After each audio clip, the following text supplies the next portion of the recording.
in this video, I will be interviewing Coach Edwin. Edwin is from Brooklyn, New York, and he played college basketball for Siena College.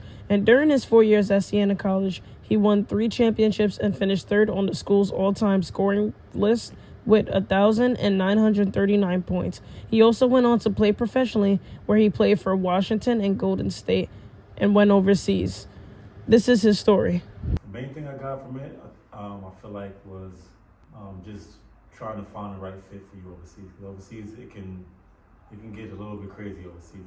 Different countries, they have different rules and different, expectations of, the players that, come over there from the States and play. So first and foremost, I think you want to make sure you put yourself in the right position where, they not just focus on basketball, they also focus on, your personal well-being as well. Some teams, they don't care what you got going on outside of basketball. They care about just winning, getting rid of you and bringing in someone else because of, whatever it is they got going on. So, I think you want to make sure you're situated. It was a pretty good experience, pretty cool experience. You get to travel to different countries, live, different culture styles, and eat different types of cultural foods and things of that nature.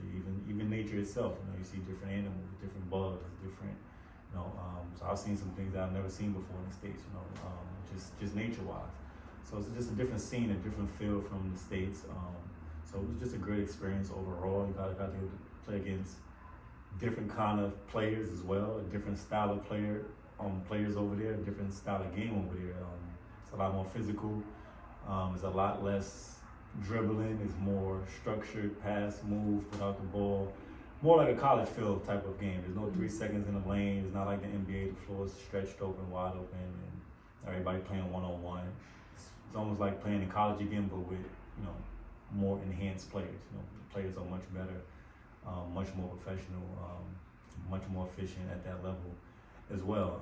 So it's a different style of play. Unfortunately, I was good enough to play both styles. I've won championships in college, so I was familiar with the style. There's also some leagues over there that's similar to NBA style. Leagues like China, where they got NBA rules and you can't stay 3 seconds in the lane. So I had a great overall experience as far as basketball, cultural-wise, just to be able to see different things, hear different languages, and try different foods. All of that stuff was amazing to experience.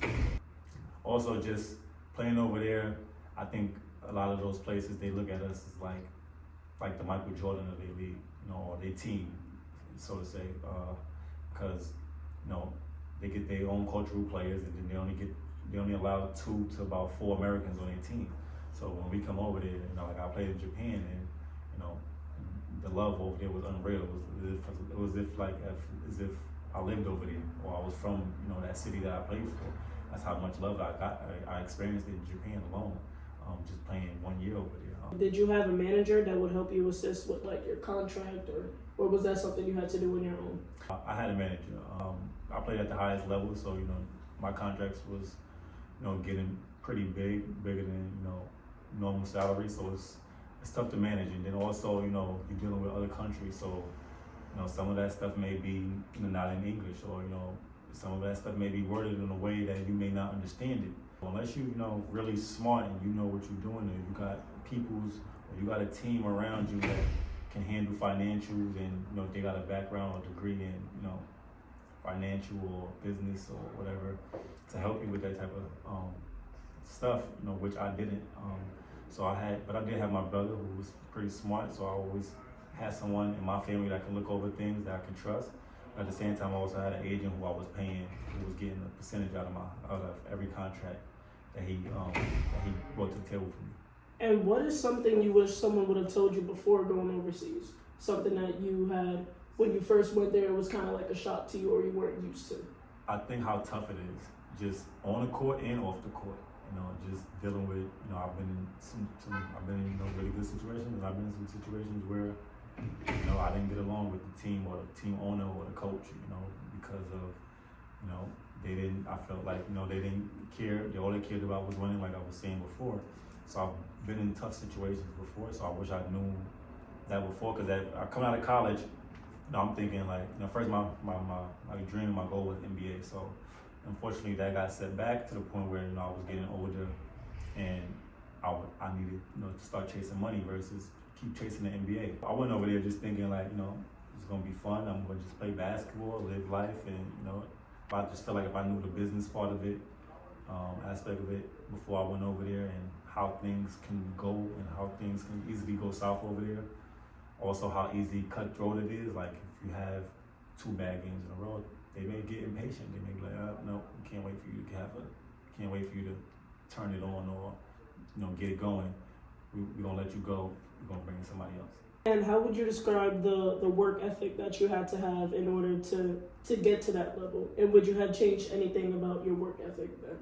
Then I think because I was extremely talented, it was easy for me to sometimes not work as hard because I picked up things so easily, and I was able to do pretty much everything on the court, from defense to offense, from shooting to dribbling to passing to being athletic.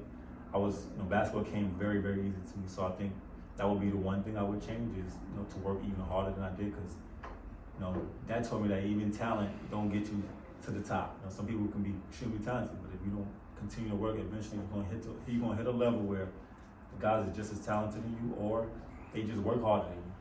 They're more in shape than you, they're more physical than you, their bodies is more ready, and they're more consistent than you at what they do. And that's what usually happens. So eventually you get to a point where even if you're talented, if you're not working, you get to a point where you may hit a wall. And what are things that you've done daily to reach that goal of playing overseas? Just playing every day. Every chance I got, I went outside and I played. It could be by myself. It could be, with my friends. It could be, with random people. It could be just walking to the store. I'm walking to the store, I take my basketball with me, I'm just dribbling, just working. I could not have a basketball, and I'm still dribbling in my own head. I'm dribbling, walking down. I find myself just doing moves, dribbling without a basketball. So it was, so I was always thinking about it, and so I noticed that I always wanted to play. And then, like I said, I was extremely talented. I was a visual learner. I felt like, because anything you showed me on the basketball court, I was able to instantly pick it up or take it from you. So a lot of times I would even just watch, other players. Everybody's not gonna make the NBA. The NBA is, it's very hard to get in, and you either gotta be extremely talented or you gotta work extremely hard, and that's the only way, 2 ways to get in there. So,